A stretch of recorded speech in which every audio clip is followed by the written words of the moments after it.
that feeling of earning rest is like this nagging feeling. I can't sit down. And then we sit down and it's a crushing weight of all the shit that we haven't been dealing with because we've been busy and productive and doing all the things. And it's a tough balance. At this point in my life, I am trying to be ambitious about balance. I have been singularly ambitious about my career, and I made a lot of sacrifices in other areas of my life. But now that I'm here, I feel like I have a different vantage point. And it's like, I want to be ambitious about having a good job that's in its appropriate boundaries. I want to be ambitious about having a full social life and healthy relationships. I want to be ambitious about snuggling with my dogs and taking them on a walk. And I want to be ambitious about doing something that matters to me. This is Hustle Rebels, the podcast for people who still want to win, but are starting to question the cost. I'm Renae, your host and burnout recovery expert. I help overachievers get out from under the grind culture, stop sacrificing themselves to a system that literally never gives back, and actually live a life that they worked so hard for like they deserve, before retirement takes their decrepit body. All right, everyone, welcome back to Hustle Rebels. I'm Renae, your host, and today's guest is going to wreck your idea of self-care and what it actually means in the best way. Lizzy Pennock is not your typical life coach. By day, she's practicing environmental law based in Montana, a carnivore coexistence attorney who fights to protect wolves and grizzly bears for a living. That's on top of a marine science degree from the University of Hawaii, a law degree from Lewis and Clark, 10 months living out of a backpack across New Zealand, Australia, and Southeast Asia, and, because apparently regular risk wasn't enough, a vertical skydive off a 850-foot building in Vegas. But here's the part that actually matters for this particular conversation. Lizzy spent years being the reliable one, the high achiever, the woman who people-pleased her way through rooms and relationships while quietly losing track of herself. She's been honest about surviving things that would have given most people a permanent excuse to stay small. But instead, she built her Bold Life Coaching, a practice for women who are done waiting for permission to bet on themselves. She's also the woman behind a guide called Stop Running on Empty. And the core idea in it is basically the whole ethos of this entire show. You don't need to earn rest. You need to remember who you actually are. So, Lizzy, welcome to Hustle Rebels. Thank you for having me. I'm really excited to have you on because you just have such a wild resume, to be completely honest. And when I read it, I was very impressed and very excited because you're just such an adventurer. And at the same time, you obviously have accomplished so much in your life. Marine science, world traveler, environmental attorney, and now a life coach helping women. So when did you first notice that high achieving lawyer and the women underneath her wasn't actually the same person? It took me a long time looking at the resume and looking at it all. Sometimes I'm like, is that me? But that professional ambition was always my North Star. And that started when I was in high school. I was just going about life, a middle-class, privileged white kid in the suburbs near Denver. And I read this book about industrial animal agriculture, and it blew my mind. I just had no idea what this was. And I love to learn what is the moment that somebody got radicalized. And for me, that was the moment that I got radicalized. And it just opened my eyes to where is the justice for these animals and what's happening to the environment and the people that are working in this industry that's super dangerous. And that's how I got started on like, I want to advocate for the environment professionally. So that was when I was a teenager. My personal life then and my family life was beautiful and challenging. And the North Star of summiting the mountain of like environmental attorney, I didn't know I wanted to be an attorney. At that point, I thought I want to do science. Once I got inspired and radicalized, I started trying harder at school. And I realized that I was really smart because I got tutoring and somebody actually taught me how to do chemistry instead of me guessing how to do chemistry and just feeling like the dumbest person on the planet. And I was like, okay, I could do this. And I loved the ocean. And I had learned about industrial fishing, which is just a disaster for the environment. And that that just lit a fire in me that drove me. I'm 32 now, almost 33, and that was when I was 17, 18. So it's been a long time that I have been following that North Star. And so that high achieving person, sometimes it feels like the professional high achiever and the personal life coach and the things that led me to want to help women. It feels like two parallel lives that happened at the same time, sometimes to different people. Even when I was having panic attacks or wondering, why am I still in this really unhealthy relationship? Or why am I so scared to stand up for myself or say what I need? At the same time, I was at the top of my law class and just succeeding in every way on paper that you could think. So it wasn't until probably like 5 years ago, 4 years ago, that I really realized those don't always feel like the same people, but I feel like I've been working on this integration in the past few years because those are the same people. That's me. If I can do those things in both of those arenas, I can bring those things together and be my whole self and just show up as that instead of curating the self that I think is appropriate for wherever I am or whoever I'm talking to. Like I can just show up as the whole me, which includes all of those things. It is such a crazy paradox, and really, especially with women. And the more women that I speak with that are hustlers, high achievers, overachievers, the more it is very evident that we have that paradox in our lives, that we are usually top in our class, we are usually very high achieving, yet we find it very difficult to ask for our needs and our desires in either relationships, or we find ourselves in either mild or very toxic relationships. Like it's very difficult for us to put ourselves as a priority. And Yeah. it's very ironic that we find ourselves in these high performing positions in our work, but then almost, I hate to say, like submissive lifestyles in our Yeah, personal totally. lives. And it's very paradoxical. But you're so right. I have noticed that too, like with coaching clients and talking to people, going into rooms with networking and entrepreneurs, and it's these incredible women. And then you start talking to them about their personal life, and you're like, wait, what? Right. Like, how are those two the same thing? It's so crazy. Mm-hmm. And then speaking of that, we also have this inherent guilt, I feel like, that we Yeah. can't take time to ourselves and to rest. So you talk about this belief that we have to earn rest and that it isn't a personality trait, it's like a programming. So where do you think that this program, really, identities get installed into us? I think as a society, like a Western society, I think capitalism is like the driver of I need to produce, I need to be productive, I need to make money, I need to buy all the things. I think all of us experience that pressure, but I think women have a unique pressure where we're also expected by society and by those around us, and we expect ourselves to hold up the emotional tone of the room and keep track of the household and the appointments and all this mental and emotional labor that we do because we're women. It's because we live in a patriarchy. We are just expected to do all of those things, and then we can't complain. We have to smile, we have to look pretty.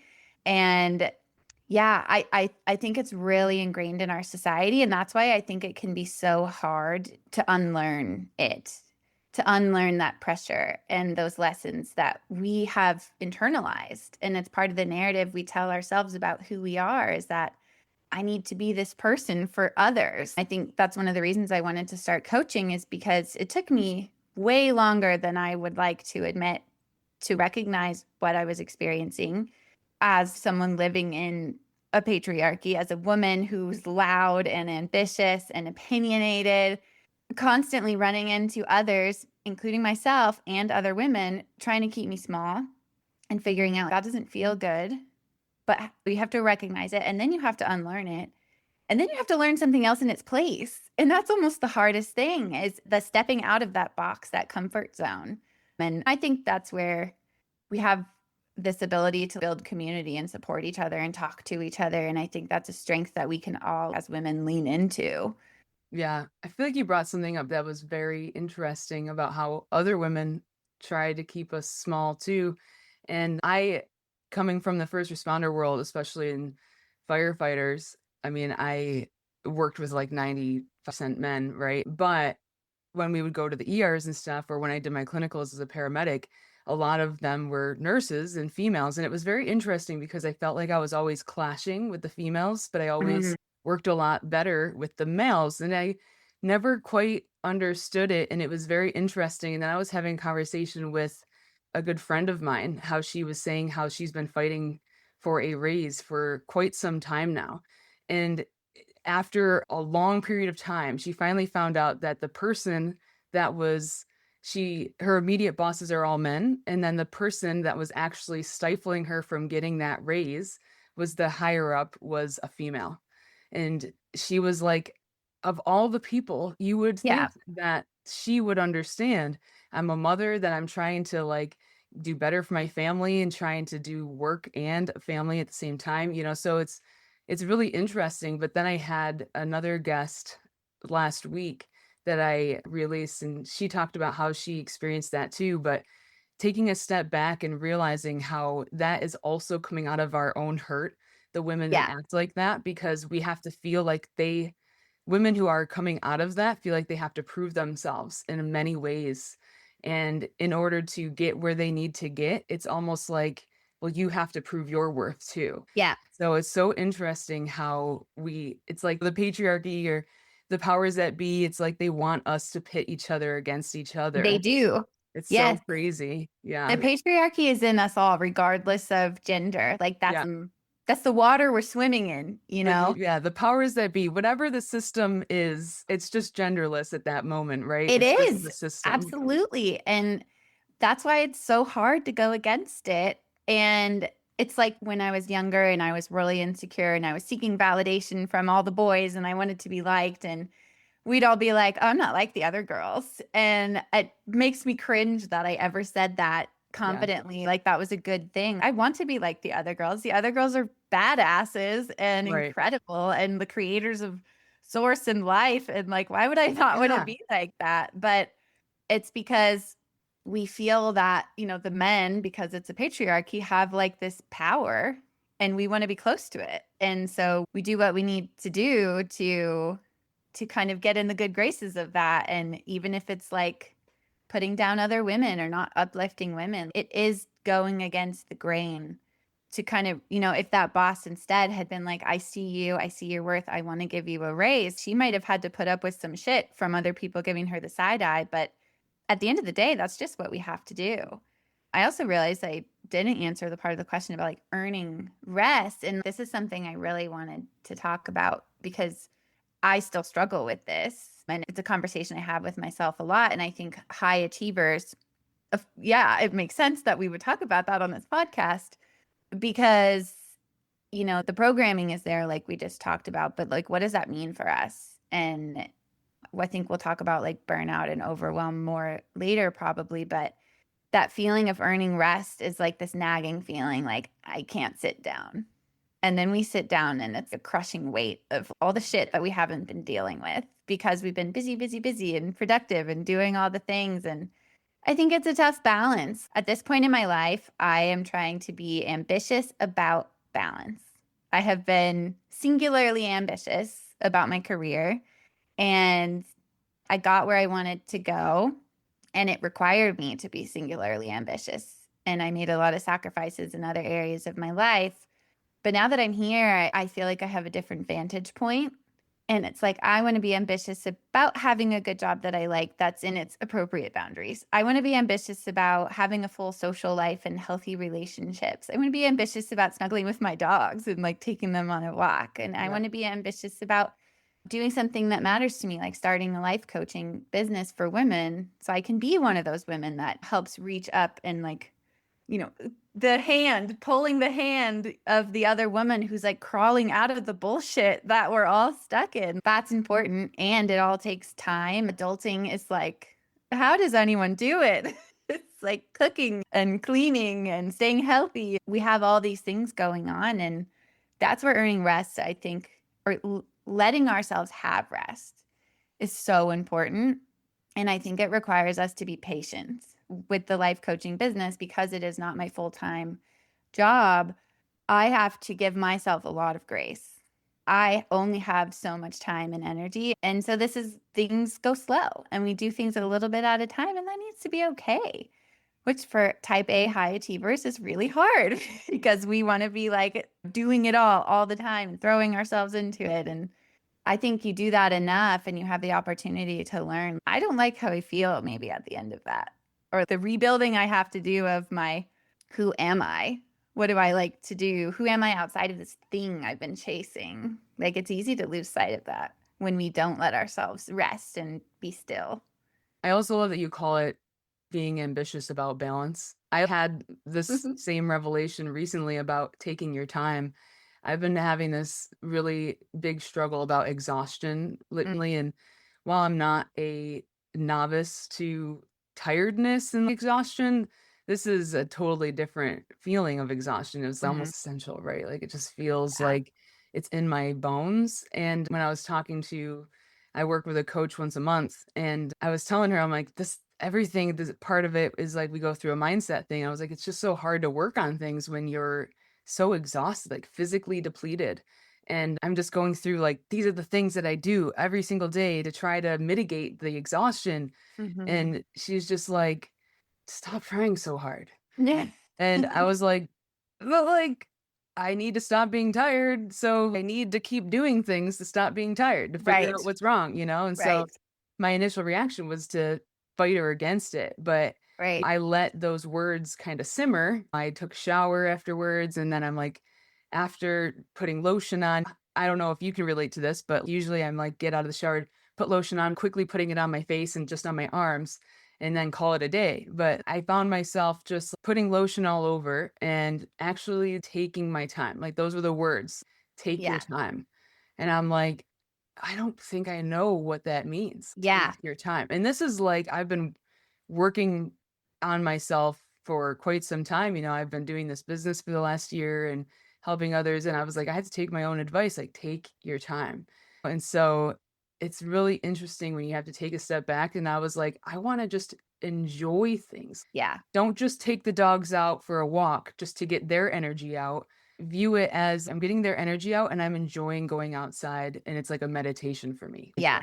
I get to enjoy going outside. I don't have to listen and do a master class at the same time. I can just listen to the birds. Right.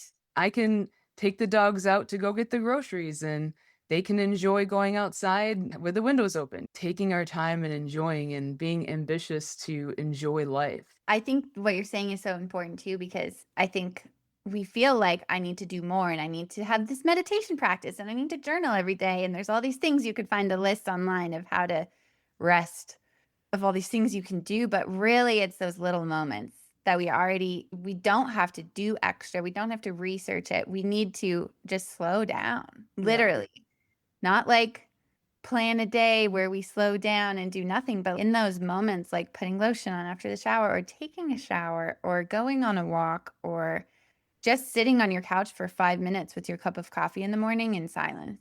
Like Yeah. there's all these things we could easily make a little shift in these moments we're already experiencing that ground us or reconnect us with our body.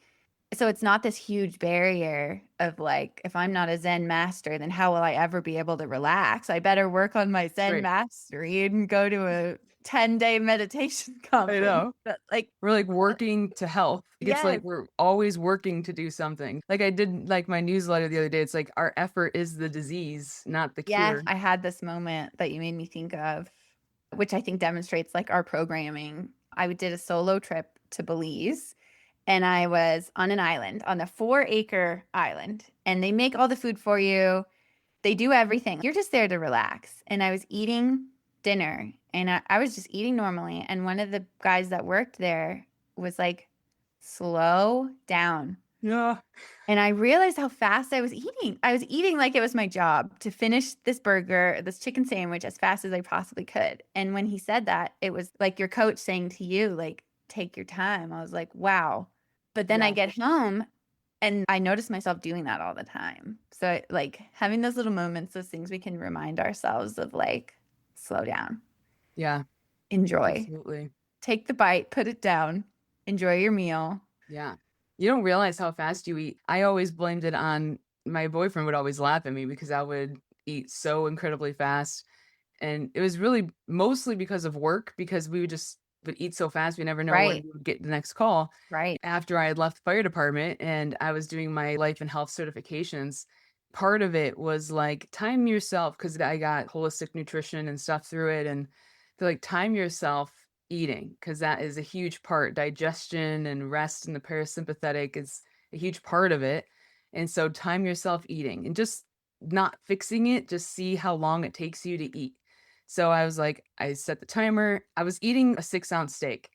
It took me like 30 seconds. It literally, like, I inhaled a 6-ounce steak in like 30 seconds. The timer, I was like, how did I do that? Like, How is it possible? how is my stomach even big enough to just inhale that so fast? I wonder why I feel like I'm gonna throw up after I eat. Like, Yeah. my brain doesn't even register that I ate that. And so, Mhm. like, to get to eating 8 minutes, it's hard, Yeah. when we're so ingrained to just, like, go, go, go, go, go. Right. You don't realize the same thing with when you start counting calories. We don't realize it's not the matter of counting calories and being obsessive about it. It's just because there's so many things we don't realize how much we're consuming in everything, how much we're consuming Yeah. on our phone, how much we're Right. consuming news, how much we're consuming food. We're just consuming. Because we don't stop. Right, we We just we never stop. uh, We don't we're allow on our autopilot. brain. Right, it Yep. is autopilot. We don't allow our brain to just compute. Yeah. Well, and that's how we end up burned out Right, because you're there. Once you realize it's happening, you're already there. exactly. And you It's don't just realize it overloaded. until all your systems are collapsing and you're just so not okay that you cannot possibly ignore it for one more second. And our goal is to avoid that. Right, But that's a constant maintenance. absolutely. So, it makes me think about how in your guide, you ask people to name the cost of the grind. So, like, in health, relationships, sense of joy, sleep and peace. What did that end up costing you before you started doing this work on yourself? Yeah, I made sacrifices when in I think law school and the bar exam and like that those 3-ish years in like the beginning of my career, that was a level of burnout I have never experienced in my life. And I remember preparing for finals or studying for the bar exam and I was also publishing this paper like which was a really big deal, but I was also working as a bartender like 2 days a week. So I'm doing all the things. And I remember just sitting at this desk doing the edits on the paper because I'm like beholden to somebody else. It's a deadline of the editor, and I'm just crying at my desk and I'm doing it anyway. And I'm like proud of myself. For law school, did this, not that I should have been proud of myself, but I was. And that's something to sit with. Like, why was that a source of pride for me that I pushed myself so hard and then didn't give myself a break? I just kept pushing. And in law school, I think, or other high achieving careers, like it's hard not to. Like that's the system. And that's the way to succeed. My field is super competitive. If I hadn't done what I had done, I don't know if I would have made it. So I look back and I'm like, I'm not upset that I made that sacrifice, but there were sacrifices. And I think sometimes we sacrifice sleep. I think our health, that feeling of chronic stress, like being stressed all the time. And when we are fighting that burnout and we keep going, I think we're really living from here up, right? If you are existing in your body, you just can't keep doing that. And I think we just learn to ignore those signals, or we never learned our body's language in the first place. I think those, like my physical health, my mental health, like my individual identity, just got absorbed by my ambition to achieve this dream job. And it took me like 6 months after the bar exam to remember what I liked doing for fun. And so sometimes I'm like, maybe I could have done that better. It certainly influences the way I live my life now. And sometimes it's okay for us to make sacrifices too. Like I think going through this sheet, the most important thing is that we are aware. We're aware of what we're sacrificing. We're aware of the areas in our life where we're maybe pushing to the side to make this other area bigger. Like sometimes there's nothing wrong with that. I think when we're not aware is when things can spiral. So part of the guide is just having that conversation with ourselves because so much of this, like eating a steak in 30 seconds or eating my chicken sandwich, like it was my job to do so. We just don't even know we're doing it. And I think reflection guides, like this guide, is an opportunity to sit down and ask yourself, what am I sacrificing? Do I make it a choice? Not just I'm running around and I'm making all these sacrifices and I'm not going to know I'm sacrificing them until my whole life blows up or my partner breaks up with me or whatever it is. We deserve to make a choice.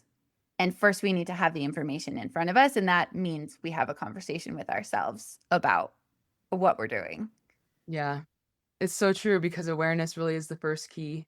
A lot of the times we're either not willing or we don't know that we should sit down and have that conversation with ourselves. Mm-hmm. And like what you were saying, we don't know. We've been so trained out of knowing what our own intuition sounds like Yes. that we've been fed all the information from outside sources, Yes. external sources that we don't know what the internal source sounds like. Yes. It's just crazy. Like Yes.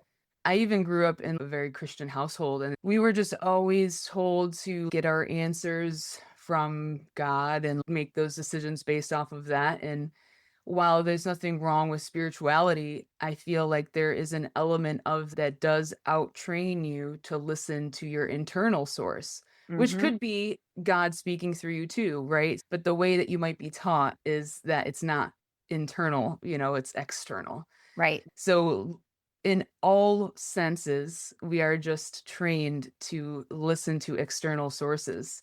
So, it's very difficult for anyone to sit down. And it's interesting too, because people get a misconception of what meditation is. People think meditation is sit down and clear your mind and blah, blah, blah, blah, but that's not what meditation is. Meditation is just learning to sit with your body and learning to be in tune with what it's trying to say to you. Yeah. And it's really all it is, it's very simple. But I don't know if we're scared of doing that or if we're Yeah. scared of knowing what it's going to say. It's just a very interesting thing. I think it is fear because it's uncomfortable. Yeah. Like working on yourself is uncomfortable and it's maybe inconvenient for others in your life. So there's this, well, what are people going to say if I change? Yeah. Because of that external pressure comes from everywhere of like who we're supposed to be or what box we're supposed to fit in or what role we're supposed to play or how we're supposed to show up. There's all these shoulds Yeah. and none of them come from ourselves. And I think that's what we need to and then relearning is what you're saying is how to listen to yourself. What are you saying? What is yourself saying? And that means sitting with yourself, Yeah. which can be uncomfortable, especially if it's new. And I think too, a lot of the times we interpret it as something wrong with us. Like if something comes up, Yeah. we immediately think something is wrong and that's a bad thing. But in Mm-hmm. reality, it's just the way that we have been surviving and it's been a coping mechanism that has kept us safe. It's fine. And you can thank yourself for Yep. however long that did that. And then just say, all right, now I made the decision that this is what I want to do now. There's nothing wrong with the way that I had been performing in that manner, but Yep. now it's no longer serving me and I want to do something different. So it's very 100%. interesting. Even as I am changing myself and I come out with like different stories or something, I have people in my life that will come out and be like, they feel bad because of how I am now coming out with different stories or something. And I'm Mm-hmm. like, no, I don't want you to feel bad because it wasn't how you were doing something to me. It was Right. just how I might have absorbed it back Yeah. how I was, however I was absorbing it, because that was the person that I was.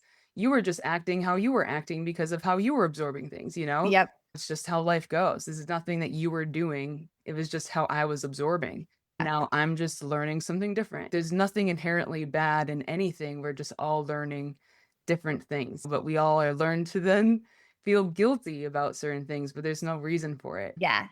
Yeah. Especially feeling guilty about growth and change. It's such a funny, tragically funny thing that we I, experience. I know, and it stops you from growth. Yeah. But I want to switch gears a little bit because I Yeah. want to get to what you do now and kind of like mash it up a little bit. But you're fighting, this is the exciting part. You're fighting for wolves and grizzlies by day and helping women stop performing by night. Do the lawyer and coach in you ever kind of like argue with each other? It's definitely like on my mind because they can be two different things. And I think logistically, I do have to be careful that my coaching agreement is very clear that this is not an attorney-client relationship. Like there are things I have to consider ethically as an attorney, but I think they don't fight so much anymore because I have done that integration work. And I think one of my goals in life is to be uncomfortable, not in an unsafe way, but like take controlled risks that I want butterflies. I just wrote a blog about cultivating butterflies. That is something I'm ambitious about. And I think we should all do that more because that's where we grow. That's where we learn who we are or who we could be. And my job, I get to do that all the time. I speak publicly and I teach interns, and I had to deal with so much imposter syndrome. And I was like, they want to learn from me. And I think all of that really informs how I show up as a coach because those experiences that I have, it's an opportunity to practice, like asking for a raise or having those difficult conversations. Like on my website, you'll see my goal is to help women get out of their comfort zone, which is different for everybody. Sometimes it's asking for the raise. Sometimes it's going up to the podium and public speaking. Sometimes it's having a hard conversation with your partner or your parent or a friend. Sometimes it's just, I want to go get a cup of coffee and I don't have anyone to go with me, and that makes me uncomfortable.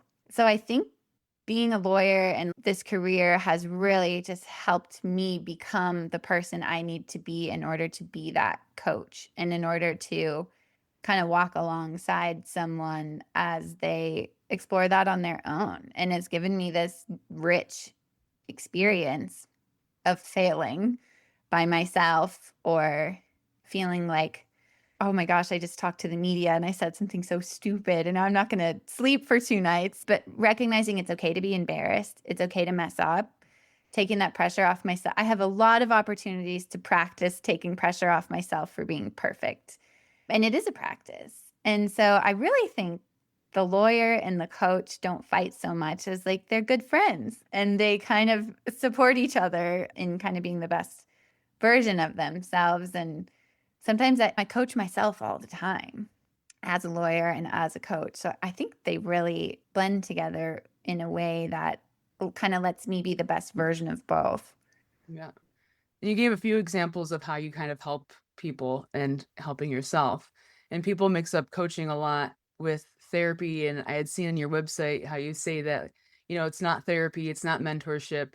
But in your own words, what's actually the difference between what you Yeah. do? I mean, I think coaching is, I'll start with therapy. Therapy is like, and I've done a lot of therapy and I love therapy and it has changed my life and made me the person that I am.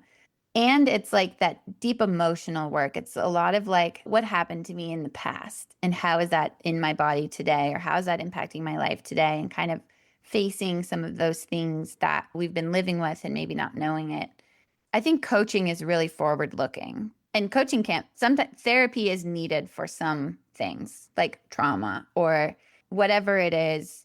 Therapy might be the right answer. But I think coaching comes in where someone is ready to look forward and ready to ask themselves hard questions. I think a lot of coaching is kind of walking alongside somebody and trusting that they have their own answers. They have that intuition. I don't know what's best for you or what's best for somebody else, even the people I know the best.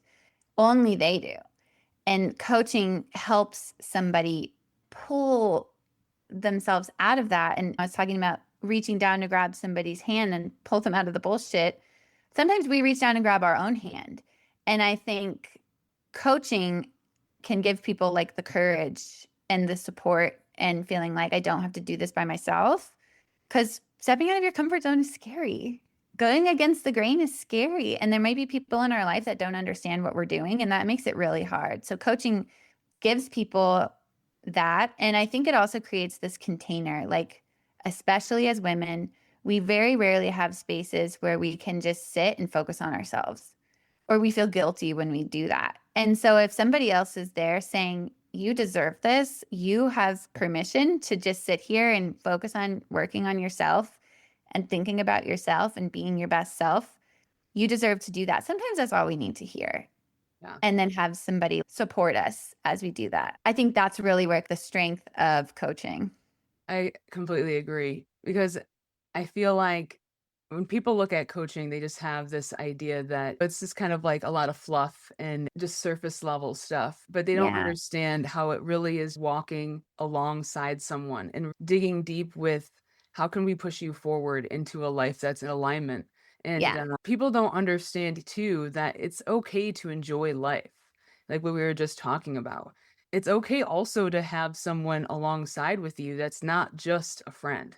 It's okay to invest in yourself, to pay Yes. for someone to be accountable to as well. Like, not Yeah. just have a therapist that you can tell your deepest, darkest secrets to help you emotionally and help you fix some of that trauma and that stuff in the past. But at the same time, it's okay to have someone that is helping you with your current issues and being like, hey, I'm struggling with this one particular person at work and I want to navigate through it.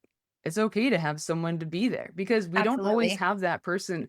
I heard this thing the other day where we've been ingrained as a society for women, particularly to think that our significant others, our men particularly, have to be our everything, right? They Mhm. have to be the provider, they have to be our best friend, they have to be our husband, like everything, the father. But in reality, they are really meant to be certain aspects of that. They're not meant to carry our emotional burdens. They're not meant to Mhm. be exactly our best friends, So it's hard when they don't quite understand the emotions that we're going through all of the time and they can't carry all of the burdens that we're trying to want them to do that. But we have other people that can help us through those things Yeah. that don't make us feel rejected? Yeah. So it's like if we're feeling rejected by our spouses when we're trying to be like, hey, I need help navigating through X, Y, and Z. And they're like, I have no idea how to help you with that. It's okay to outsource that to someone Yeah. else and have that coach with you do Yeah. that. Absolutely. And I think anyone that knows us or is in relationship with us is filtering everything we say through their own lens of how they experience our relationship. Right. A coach doesn't do that. A coach is just there for you. And I think the other thing, coaching pushes people forward. I think it pushes people inward and it gives us a space to dream. I've noticed with clients, it's like, really, what is the gap? Who are you now? Which is where guides are so important to take stock. Who do I want to be? How do I get there? That how do I get there is why we have coaches. I've noticed with clients, like saying the thing out loud is really hard to do, but giving them a space to say, like, this is who I want to be, or this is what I'm dreaming about, or this is what I'm striving for. Like, we're embarrassed to say those things to people for whatever reason. We feel guilty for ambition or for Yeah. wanting something for ourselves. And the coaching container is a space where we don't have to feel that way. And we can start being accountable with somebody, but also it allows us to be accountable to ourselves because we have to say the things out loud instead of them just living in our head where they're just a little less real. It's true. So you asked people to describe a version of you I miss. What's Mm, that moment usually like when someone actually sits with that reality and that question and answers it themselves? I think it's often really emotional because you're recognizing it, but there can be like some grief with it Yeah. because you have to first be to answer the question, you have to be aware of like, maybe I've lost a part of myself that I used to love.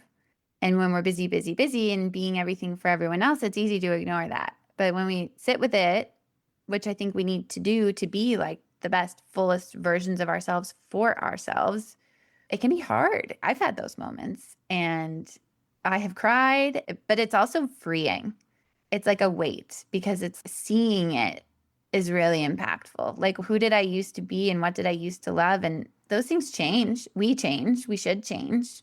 And we should allow ourselves to do that. But sometimes we get wrapped up in the career or being a wife and a mother or whatever it is. And we are things for others and we forget who we are. And when we sit and realize what we've lost, we can decide, do I want that back? Or is there a new version of that I want? And it's empowering. It's like, okay, I see this. I can do something about it now if I want to. Like, it's a choice. Again, it's having that information about ourselves and being able to decide, who do I want to be? Does it include someone part of me that I used to be? Or is there a new way I can be that? So it's a lot of things at the same time. I think that's the tricky part about burnout. There's so many components about it. And Yes. that's what I always say is that there's so much grief surrounding burnout because we Yeah. have this idea of grief that it only surrounds people dying or losing something in particular. But in reality, when you're burnt out, you are grieving an identity that you're losing, Yeah. whatever that might be. And one thing I've just come to learn in my own practice is that maybe the version of you that burnt out isn't necessarily the one that has to be revived because there was Exactly. something about it that was broken before it burnt out. There was a reason why you got burnt out. Mm. But it's okay to grieve that version of you because there was something in you that obviously was a part of you. And I Yeah. loved how you had said you can pull some of those pieces. It's still you, right? And having that question, the version of you that I miss, I've been going through that a lot lately since I went to this event retreat type of thing in March. And it's funny, I found this penny on the floor of the hotel and I wouldn't generally like pick up a penny, but I felt drawn to pick up this penny and it had the year 2006 on it. And for some reason, it just brought me back to when I was 16 in 2006. And it reminded me of that's who I want to be again, Yeah. that spark of when I was 16 and I was just full of life and I would fight for people like in a good way and Yeah. just for justice and I would speak my mind and it was a time where I would remember I was very confident in myself and it was before I started to lose my voice. Yep. And that's the version of me that I missed and I wanted to get back to. And it was such a powerful moment because it was at the perfect time in that event type of thing. And I love that you had said that, like bringing back the pieces of the version that you miss. Yeah. Thank you for telling me that. Yeah, Sometimes the universe just gives us these little nudges. I know. It's great and perfect timing. It's always perfect timing. Yeah, it is. I just have one last question for you.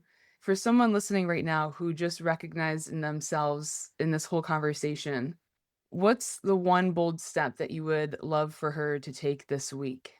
Great question. The bold step to take is either getting the reflection guide and giving yourself permission to sit with it, or even without the guide, just giving yourself permission to sit for 5 minutes or 10 minutes or 15 minutes. Close the doors, put headphones on if you need to, but don't listen to anything. Just sit with your body, because I think that's really the first step.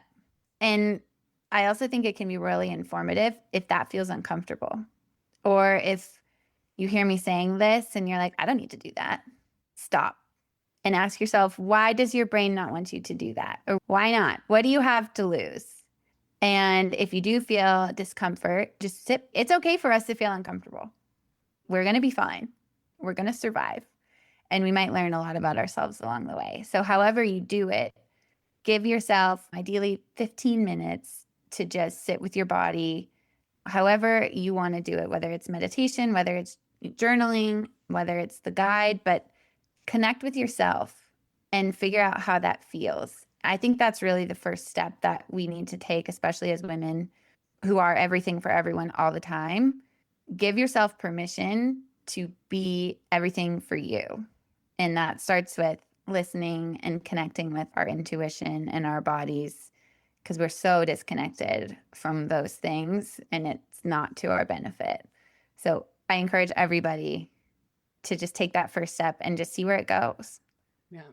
And I'll add too, feeling uncomfortable in that safer space is a good sign that your nervous system is rewiring and relearning.